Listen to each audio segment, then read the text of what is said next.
L'air automnal de Lyon commençait peu à peu à se charger de la morsure de l'hiver tandis qu'Élodie Mercier contemplait par la fenêtre de son agence d'architecture d'intérieur dans le vieux Lyon tout en esquissant les plans d'une chambre de bébé pour sa future nièce ou son futur neveu.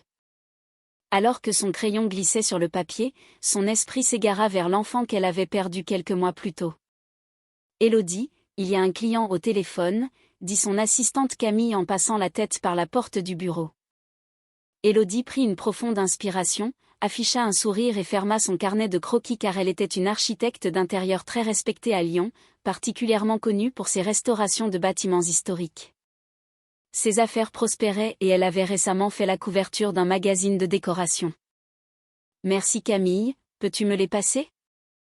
Après avoir raccroché, le téléphone portable d'Élodie sonna et l'écran afficha maman. Elle hésita un instant avant de répondre.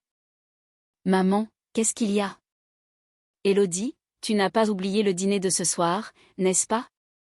La voix de Monique Mercier portait un léger ton de reproche. « C'est la fête pour la grossesse de Roxane et ton père a choisi un vin exceptionnel. » Élodie ferma les yeux.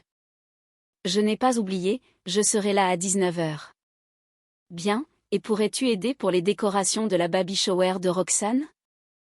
Tu es douée pour ce genre de choses, nous l'organisons samedi prochain au jardin de soie. » « Maman, j'ai beaucoup de travail. » « Ne t'inquiète pas, j'ai vérifié ton emploi du temps, j'ai demandé à Damien et il m'a dit que tu étais libre. » Élodie soupira car elle se sentait légèrement irritée que son mari ait donné des informations à ses parents, mais Damien était probablement juste poli en répondant à leurs questions car il essayait encore de comprendre la relation complexe qu'elle entretenait avec sa famille.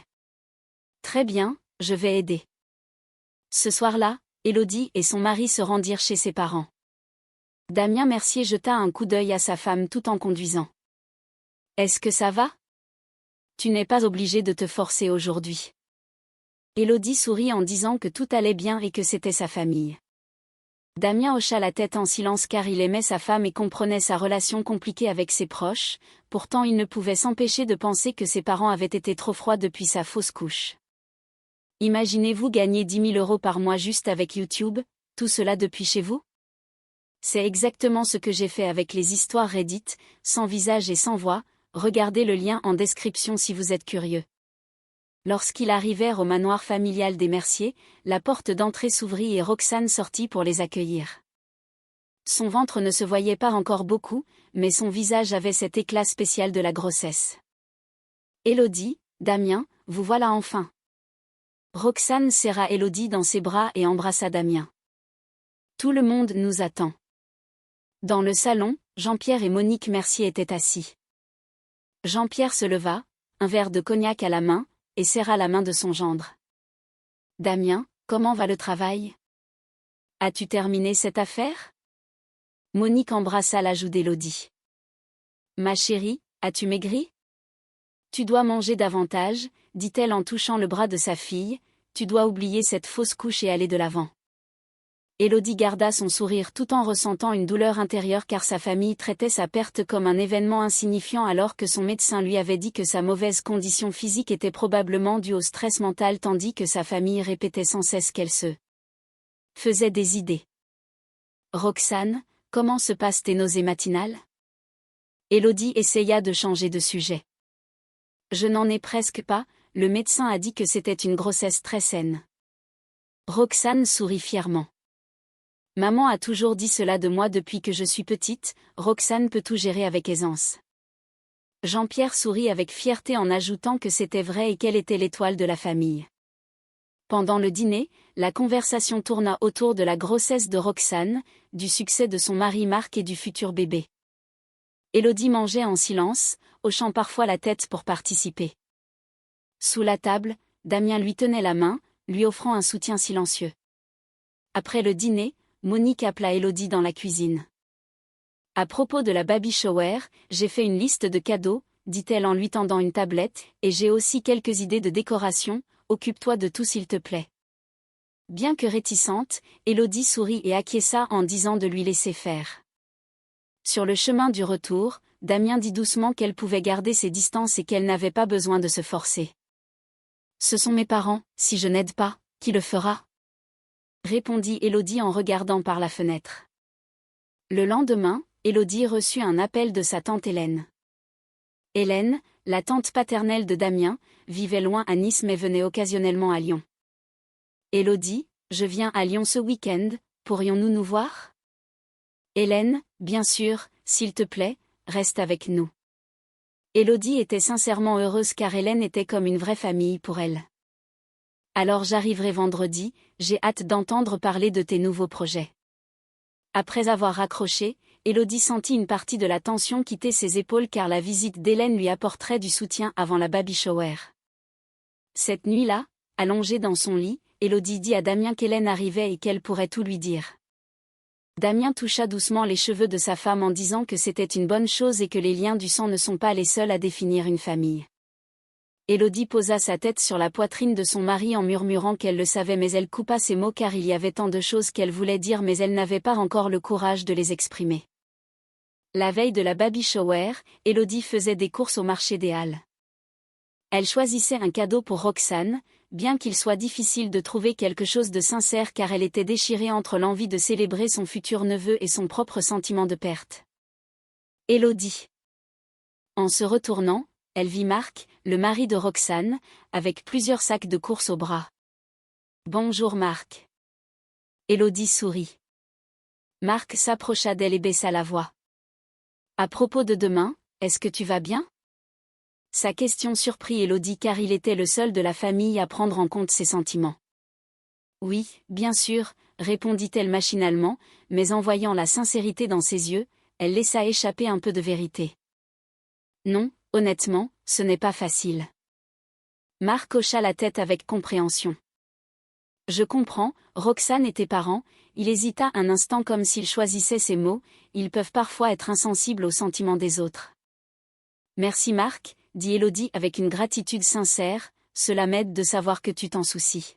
« Si tu as besoin de quoi que ce soit, tu peux me le dire, dit Marc avant de partir. Lorsqu'elle rentra chez elle, Damien était dans le salon, son ordinateur portable ouvert, et il leva les yeux avec une expression confuse. « As-tu vu l'Instagram de Roxane ?» Élodie secoua la tête. « Elle a publié ceci, » dit Damien en tournant l'écran. « J'ai une surprise spéciale pour demain tout le monde, attendez-vous à quelque chose d'incroyable, j'ai préparé quelque chose tout particulièrement pour une certaine personne. » Une vague d'anxiété envahit Élodie. Qu'est-ce que cela pourrait être? Je ne sais pas, mais j'ai un mauvais pressentiment, dit franchement Damien. Élodie prit une grande inspiration en supposant que c'était probablement quelque chose sur la grossesse, peut-être l'annonce du sexe. Peut-être, répondit Damien qui ne semblait pas convaincu mais ne dit rien de plus. En soirée, Hélène arriva et malgré le long voyage depuis Nice, elle était pleine d'énergie. À 60 ans, Hélène avait des cheveux courts poivre et sel et des yeux bleus intelligents, étant connue pour son franc-parler. « Élodie, tu as maigri, » dit Hélène en serrant fort la femme de son neveu, « est-ce que tu vas bien ?»« Oui, je suis juste occupée, » répondit Élodie, mais le regard aiguisé d'Hélène ne manqua pas sa fatigue. Après le dîner, pendant que Damien rangeait, Hélène et Élodie sortirent sur la terrasse. Sous le ciel étoilé, Hélène inclina son verre de vin et demanda de lui dire la vérité sur la façon dont la famille avait réagi après la fausse couche. Élodie fut un peu surprise. « Pourquoi ? » Damien m'a parlé un peu, il est inquiet. Après un long silence, Élodie finit par parler. « Il s'en fiche, pour maman et papa, seule la grossesse de Roxane compte. » Sa voix était teintée de douleur. Le lendemain de ma fausse couche, maman a appelé et a dit de réessayer bientôt, comme si ce que j'avais perdu était un animal de compagnie ou quelque chose du genre. La colère traversa le visage d'Hélène. C'est terrible. Mais c'est la famille, dit Élodie comme pour chercher une excuse. Justement parce que c'est la famille, ils devraient chérir tes sentiments davantage, dit fermement Hélène, les liens du sang seuls ne font pas une famille, c'est l'amour et le respect qui la créent. Des larmes montèrent aux yeux d'Élodie. Je sais, mais ne trouves-tu pas ça étrange? Pourquoi sont-ils si froids alors qu'ils sont censés être ma famille? La question d'Hélène laissa Élodie silencieuse. De l'intérieur de la maison, ils entendirent le téléphone de Damien sonner. Après un moment, il sortit sur la terrasse avec une expression de préoccupation manifeste. C'était Roxane, dit-il calmement, elle dit qu'elle a préparé une présentation spéciale pour demain, j'ai demandé plusieurs fois mais elle n'a pas voulu me dire ce que c'était. L'anxiété d'Élodie augmenta. Je me demande ce qu'elle manigance. Cette nuit-là, Élodie fut tourmentée par des cauchemars. Dans son rêve, elle était entourée de beaucoup de gens mais personne ne l'écoutait, Roxane s'approchait en souriant et derrière ce sourire se cachait quelque chose de cruel. Élodie, Élodie, la voix de Damien la réveilla. Ça va ? Tu criais. Élodie essuya son front trempé de sueur.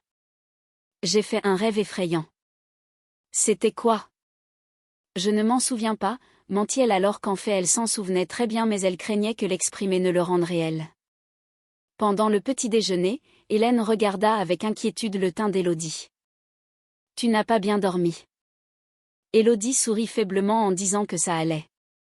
Tu n'es pas obligée d'aller à cette fête aujourd'hui, suggéra Hélène, tu pourrais dire que tu ne te sens pas bien. Élodie secoua la tête. Alors je serais encore plus critiquée, ils diraient qu'Élodie ne pense qu'à elle. C'est leur problème, pas le tien, dit Hélène. J'y vais, Élodie était déterminée, mais je promets de partir immédiatement s'il se passe quoi que ce soit. Damien et Hélène échangèrent un regard et hochèrent la tête. Nous serons juste à tes côtés, dit Damien en tenant la main de sa femme. Tous les trois commencèrent à se préparer. Élodie mit une robe bleu pâle et prit le sac cadeau. En apparence, elle était prête à jouer le rôle de la sœur parfaite mais à l'intérieur, une tempête grondait. Avant de monter en voiture, Hélène lui attrapa le bras. Rappelle-toi, il y a des gens qui aiment la vraie Élodie. Le cœur d'Élodie se remplit de gratitude. Le Jardin de Soie était l'un des restaurants les plus prestigieux de Lyon, un manoir du XIXe siècle modernisé tout en conservant son caractère historique avec une élégante salle de banquet au plafond haut au 2e étage. En arrivant au restaurant, Élodie hésita un instant.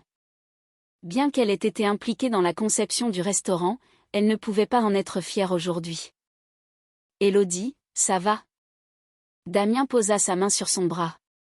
Oui, Élodie prit une grande inspiration, allons-y. La salle de banquet du 2e étage était décorée de ballons roses et bleus. Environ 20 parents et amis étaient déjà arrivés, dégustant des amuse-bouches ou entourant Roxane pour discuter. Lorsqu'Élodie, Damien et Hélène entrèrent, Monique se précipita vers eux. Vous voilà enfin. La voix de Monique était mielleuse mais ses yeux avaient une lueur piquante. Roxane vous attendait. Et Hélène, cela fait longtemps. Oui Monique, répondit calmement Hélène, tu as l'air en forme. Monique se détourna comme pour ignorer Hélène et attrapa le bras d'Élodie. Viens, allons saluer Roxane. Roxane était au centre de la pièce, son mari Marc se tenait à ses côtés, l'expression subtilement tendue.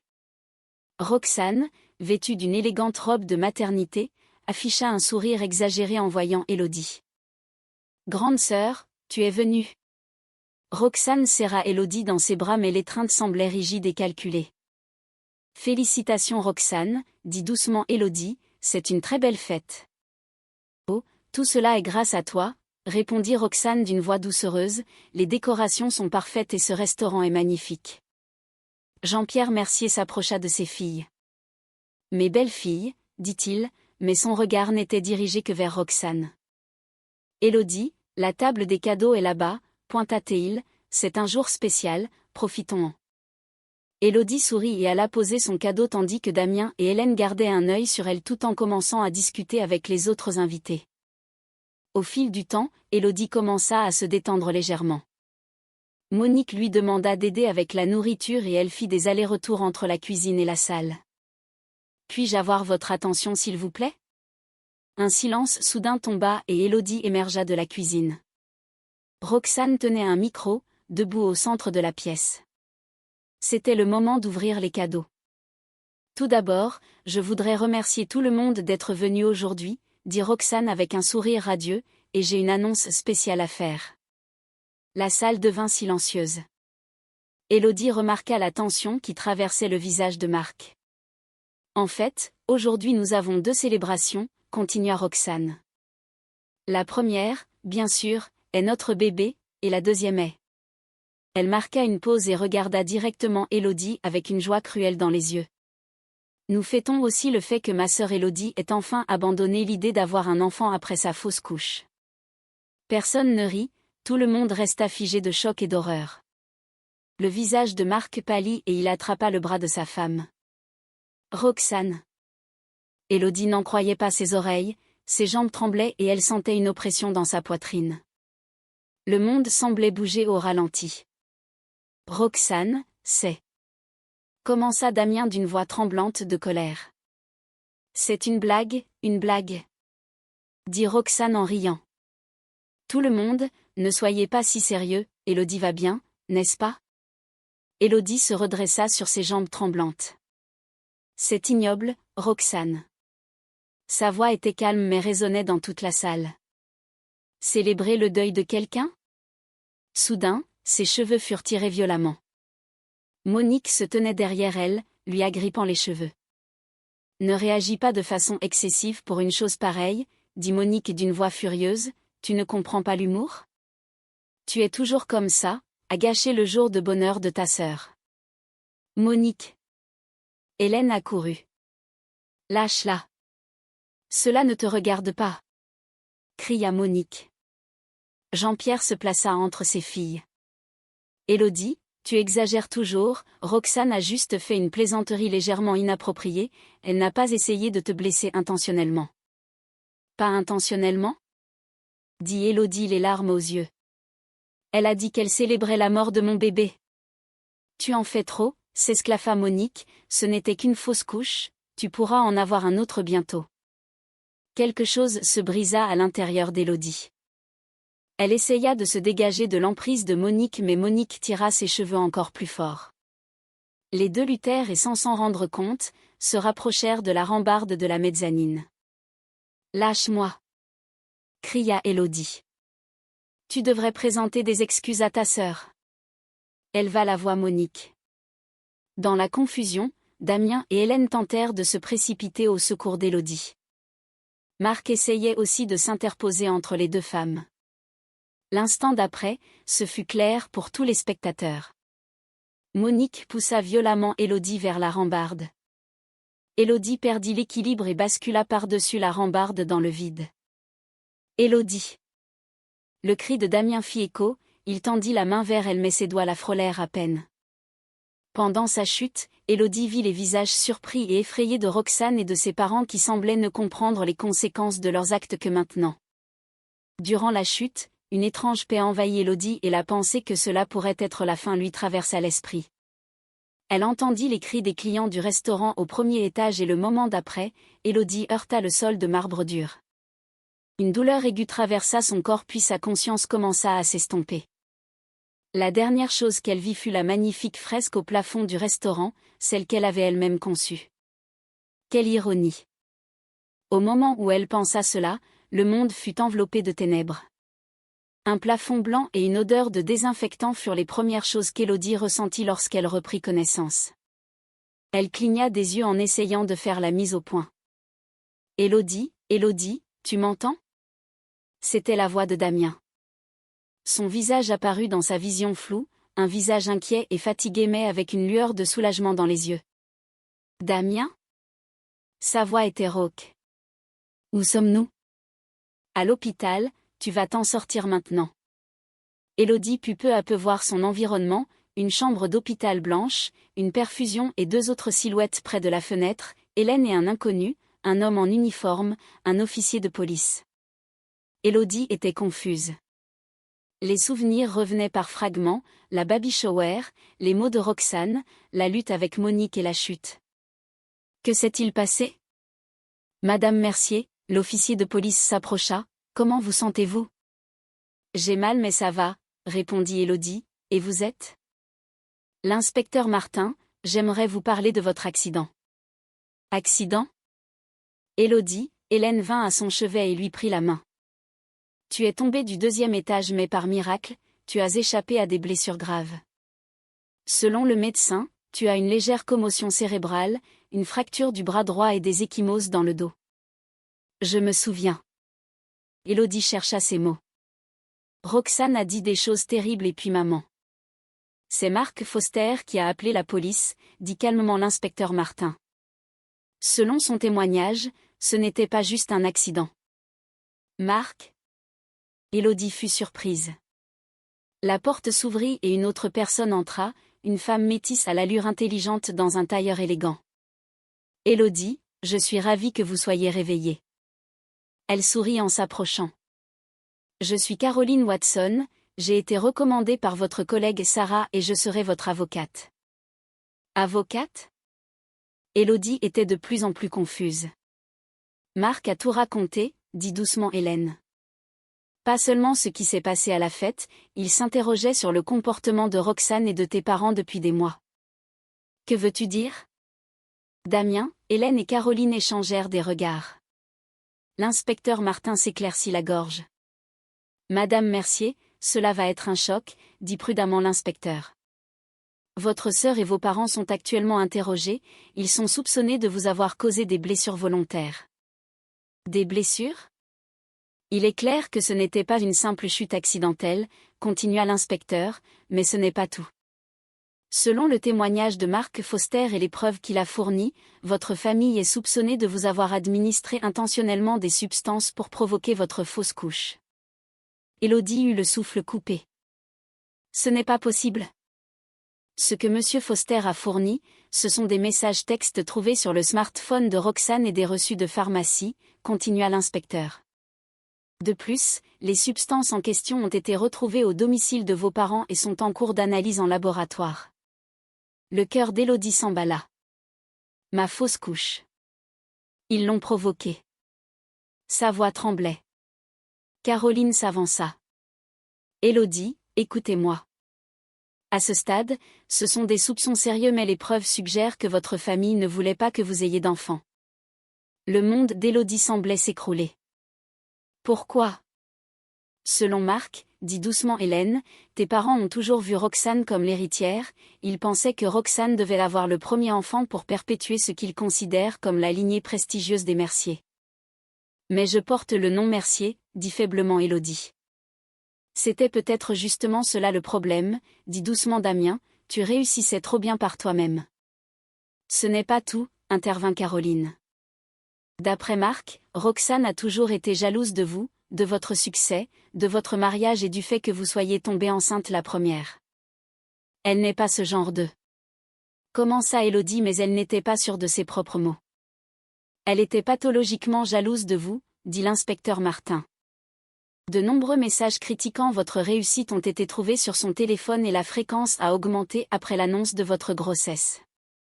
Nous avons aussi des témoignages de ses amis, dit Caroline. Roxane aurait dit qu'elle ne pouvait absolument pas supporter votre grossesse. Élodie se couvrit le visage de ses mains tremblantes alors que des larmes coulaient sur ses joues. Je n'arrive pas à y croire, c'est ma famille. Damien serra les épaules de sa femme en lui disant de rester loin d'eux désormais et que sa vraie famille était ici. Et Marc? Demanda soudain Élodie en se souvenant de lui. Il est dans la salle d'attente, répondit Hélène. Il veut te voir mais il a dit qu'il attendrait que tu sois prête. Élodie hocha la tête en disant qu'elle voulait le voir. Lorsque Marc entra dans la chambre, son visage était marqué par la culpabilité et la tristesse. Élodie, je suis tellement désolé, dit-il d'une voix tremblante, j'aurais dû m'en rendre compte plus tôt. Ce n'est pas ta faute, répondit calmement Élodie. J'aurais dû remarquer, répéta Marc, Roxane a commencé à changer après l'annonce de ta grossesse, elle passait des heures au téléphone avec ses parents chaque soirée. Il trébucha sur ces mots. Chaque fois qu'elle allait chez toi, elle s'arrangeait toujours pour aller dans la cuisine en disant qu'elle allait préparer du thé ou du café. Élodie frissonna car elle ne pouvait pas croire qu'une intention aussi terrible avait été cachée derrière le sourire apparemment gentil de sa sœur. Mais pourquoi maintenant? Demanda Élodie. Parce qu'elle est tombée enceinte, répondit Marc, elle pensait avoir gagné et pour que sa victoire soit parfaite, il y avait cette surprise à la baby shower, ajouta amèrement Damien. Je suis désolé, je suis vraiment désolé, répéta Marc. Élodie prit une profonde inspiration, son cœur ressentait une douleur intense et en même temps un étrange sentiment de soulagement car tout prenait sens maintenant, le sentiment antinaturel qu'elle avait vis-à-vis de sa famille depuis des années et leurs attitudes étranges. Tu as fait ce qu'il fallait, Marc, dit-elle doucement, tu as agi comme un vrai membre de la famille. Un lourd silence remplit la pièce. Élodie, allongée dans son lit, pensait à sa vie future. Autour d'elle se trouvaient des personnes qui l'aimaient vraiment et souhaitaient son bonheur tandis que sa famille de sang avait essayé de lui nuire. « Que faisons-nous maintenant » demanda-t-elle faiblement. « D'abord, concentre-toi sur ton rétablissement, dit Damien en lui serrant la main. Ensuite, nous engagerons les procédures judiciaires nécessaires, Caroline nous soutiendra pleinement. » Caroline hocha la tête en promettant de la protéger de sa famille. « Une vraie famille, » murmura Élodie, « je comprends enfin ce que cela signifie. » La lumière printanière inondait la table de la cuisine. Élodie buvait du thé, réfléchissant aux événements d'il y a un an. Depuis sa sortie de l'hôpital, elle passait plus de temps avec la famille de Damien, elle parlait particulièrement avec Hélène au téléphone plusieurs fois par semaine et soit Hélène venait à Lyon, soit Élodie et Damien allaient à Nice une fois par mois. « À quoi penses-tu » demanda Damien en entrant dans la cuisine. « À diverses choses, sourit Élodie, au procès aussi. Le procès de Roxane et de ses parents s'était terminé il y a 3 mois. Pour Élodie, se tenir à la barre des témoins et leur faire face avait été l'une des expériences les plus difficiles de sa vie. Au tribunal, Roxane avait pleuré en prétendant que tout n'était qu'une plaisanterie mais les preuves étaient irréfutables. Le témoignage de Marc avait été décisif car il avait détaillé les actions de sa femme et de ses beaux-parents, soumettant les enregistrements de leurs messages et les preuves d'achat de médicaments. Marc avait déclaré que ce n'était pas un environnement approprié pour élever un enfant et avait déjà entamé une procédure de divorce. Le tribunal avait condamné Roxane à 4 ans de prison et chacun des parents à 5 ans. Roxane avait accouché en prison et l'enfant avait été temporairement placé sous la protection de l'État. « J'ai eu des nouvelles de Marc, » dit Élodie à Damien, « il a décidé d'élever l'enfant seul. » Damien s'assit près de sa femme en disant qu'il était surpris mais qu'il pensait que Marc s'en sortirait bien. « Moi aussi, » acquiesça Élodie, « nous le soutiendrons aussi car l'enfant est innocent. » La sonnette retentit et Élodie se leva. Lorsqu'elle ouvrit la porte, Hélène était là, accompagnée d'une jeune fille inconnue. « Élodie, » Hélène sourit radieusement, « je voudrais te présenter Sophie, c'est une enfant qui veut te parler. » Sophie, une fille d'environ 12 ans, regarda Élodie avec une expression légèrement nerveuse. « Enchantée de vous rencontrer, Madame Mercier. » Élodie s'interrogea mais les invita à entrer. Dans le salon, Hélène expliqua que Sophie était la fille d'une de ses connaissances et que malheureusement sa mère était décédée dans un accident le mois précédent, sans laisser d'autres parents. « Vous cherchez des parents adoptifs » dit doucement Élodie. Elle et Damien avaient récemment commencé à discuter de l'adoption car depuis sa fausse couche, les médecins lui avaient dit qu'une grossesse naturelle serait difficile mais ce n'était pas une raison pour eux de renoncer à fonder une famille. « J'ai entendu parler de vous par Hélène, » dit Sophie en rassemblant son courage, « elle m'a dit que vous étiez des gens gentils et elle continua avec hésitation que la famille n'a pas besoin d'être liée par le sang, n'est-ce pas ?» Des larmes montèrent aux yeux d'Élodie, elle prit la main de Sophie. « C'est exact, une vraie famille est liée par l'amour et le respect. » Cette nuit-là, Élodie et Damien discutaient des événements de la journée. « Que penses-tu de Sophie ?» demanda Damien. « C'est une enfant charmante, » répondit Élodie, « bien sûr c'est une décision importante mais prenons le temps d'y réfléchir. » Damien tint la main de sa femme en disant qu'il y pensait positivement. Élodie hocha la tête.